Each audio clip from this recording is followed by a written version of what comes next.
Boys, today I am going to deliver a video lecture on the topic right to equality. As we know that Article 14 to Article 18 of Indian Constitution describe about right to equality. Right to equality is embodied in a series of articles 14 to 18. Article 14 contains the principle of rule of law, and Article 15, 16, 17 and 18 contain application of principle. The preamble of the Constitution of India provides for equality of status and equality of opportunity. Equality form parts of the basic structure of Indian Constitution, because as we know that right to equality or equality creates a feeling of oneness. Right to equality strengthen people with the human dignity. Article 14 read as the state shall not deny to any person equality before the law and equal protection of law within the territory of India. This article is embodiment the principle of rule of law. Situations not expressly or impliedly covered under Article 15 to 18 are examined in the Article 14. It has two expressions: equality before law and equal protection of law. Both these expressions sound similar but different connotations. The expression equality before law has its origin in English common law. It means that amongst equal law shall be equal and shall be equally administered. The expression equal protection of law has its source in Section 1 of the 14th Amendment of the US Constitution. Equality before the law is a negative concept and equal protection of the laws is a positive concept. The doctrine of equality before law is equally operative against the legislature itself. If the legislature dares to enact an enactment inconsistent with any provision of fundamental rights, the courts are competent enough to pronounce it unconstitutional. मतलब कि अगर legislature कोई भी वैसे law को बनाते हैं जो फंडामेंटल राइट के प्रोविज़न से अलग हो, तो कोर्ट के पास इसकी ताकत है कि वो इस लॉ को खारिज कर सके. The principle of equality before the law ओज its origin to the doctrine of rule of law propounded by Professor Dicey in his book The Law of the Constitution. So, equal protection of law means the right to equal treatment in similar circumstances, both in privilege conferred and liabilities imposed. The second expression is the corollary of the first, and it is difficult to imagine a situation in which the violation of equal protection of laws will not the violate equality before law. इसका मतलब है कि जब भी equal protection of law violate होगा तो equality of law खुद ब खुद violate होगा. Both the rule of procedure and substantive laws come under the purview of Article 14. Equal protection requires affirmative action by states towards unequals by providing them facilities and opportunities. Article 14 applies to any person, including the company, association, citizen, non-citizen, natural person, as well as legal person. Then Article 15. Article 15 prohibits the state from discriminating against citizen on the ground of religion, race, caste, place of birth, gender. On other hand, it empowers the state to make special provisions for women and children, for socially and educationally backward classes of the citizens like scheduled castes, scheduled tribes. Originally, the article had only 3 clauses. Later on, the clause 4 and 5 were added by the first Constitutional Amendment Act in 1951 and the 93rd Constitutional Amendment Act 2005 respectively. Article 16. Article 16 deals with the equality of opportunity in matter of public employment. It mandates the states to provide every citizen with equal opportunity in the matter of employment. सबको employment में बराबर अवसर मिलने चाहिए. और appointment of any official under it. However, this does not prevent the state from laying down the requisite qualification for recruitment in the government services.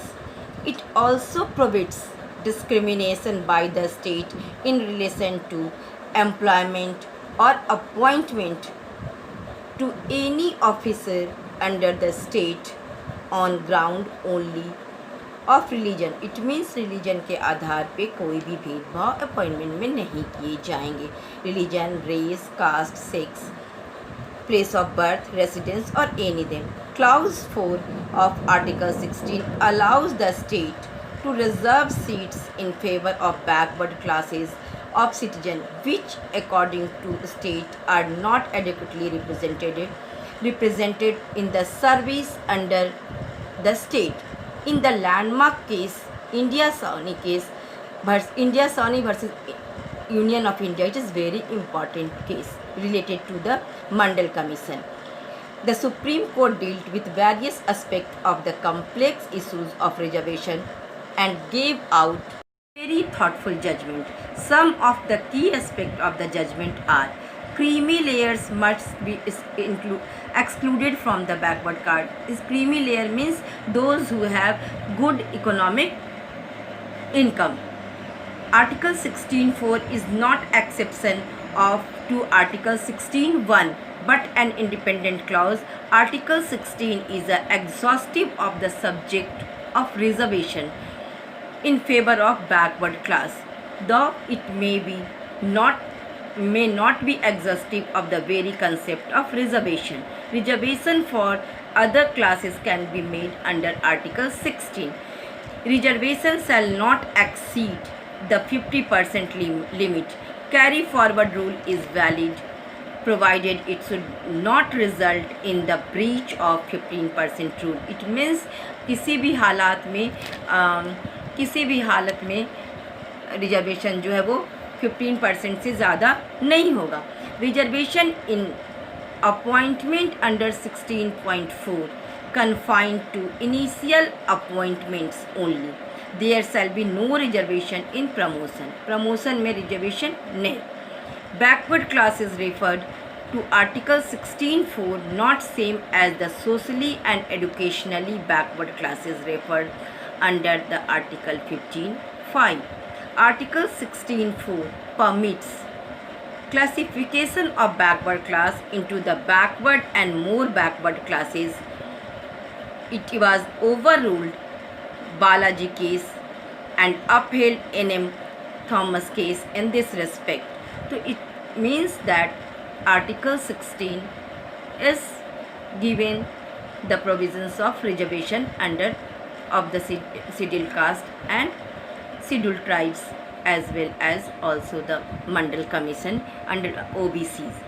Article 17. Article 17 exhibits the progressive and reformative vision of the constitution maker. Progressive and reformative मतलब ये एक बदलाव का और साथ ही reform भी था और इससे मतलब उन्नति का ये एक विज़न कॉन्स्टिट्यूशन मेकर ने दिया जिसमें कि एबोलिशन ऑफ अनटचेबिलिटी की बात की गई.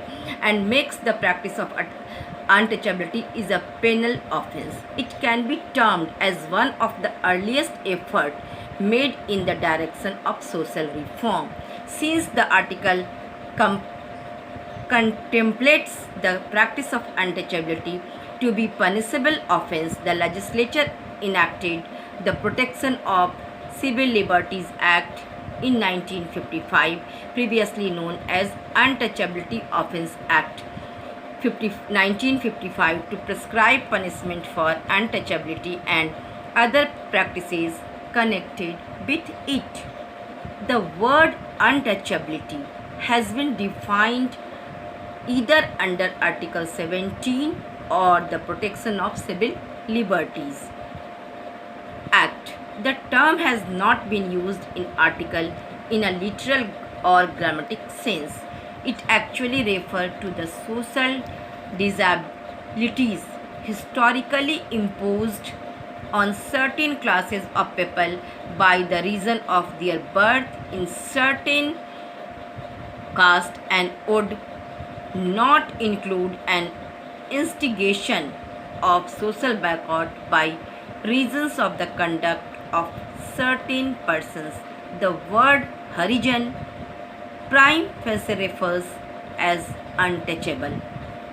Untouchability is an integral part of caste system and is not based on men's race. It means the Article 70s tried to eradicate all the discrimination which was practiced historically in the past. Then Article 18. Article 18 abolishes titles. Clause 2 prohibits a citizen from accepting any title from a foreign state with the exception of academic and military distinctions. Conferring of titles by state on the citizens without merit violates the principle of equality, creating a divide in the society. It means कि अगर किसी में क्षमता नहीं हो और बिना किसी मेज़र क्वालिटी के अगर आपको बेवजह का दिया जाता है तो ये समाज का बंटवारा करता है. Under the British rule there was a practice of conferring titles on the well-wisher and supporter of the British regime. British लोगों ने तो इसको शुरू ही किया था कि divide and rule of policy का, कि मतलब जो उनके आगे पीछे करते थे उन लोगों को कुछ टाइटल दे दो और अपने ही देश के लोगों को एक दूसरे के साथ दूरी बनाओ. This resulted in creating a class of nobility which was loyal to the foreign rulers. In creating a class of Dr. Bhimrao Ambedkar, while explaining the import of Article 18 in the Constituent Assembly, said that the article does not provide a right. Instead, it confers a duty on a citizen not to accept any titles, not only from the Indian state but also from the foreign state. This provision extends to the acceptance of any presents, emoluments from a foreign state while holding any offices of profit or trust under the Indian state. Then we came to the conclusion. The principle of equality embodied in the Constitution forms the bedrock of democratic setup.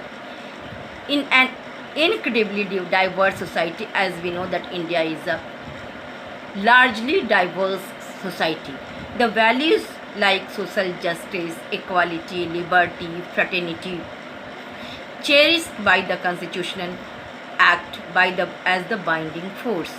The Indian judiciary has been continues to uphold the core values for the collective advancement of the society and ensuring justice for each and every individual.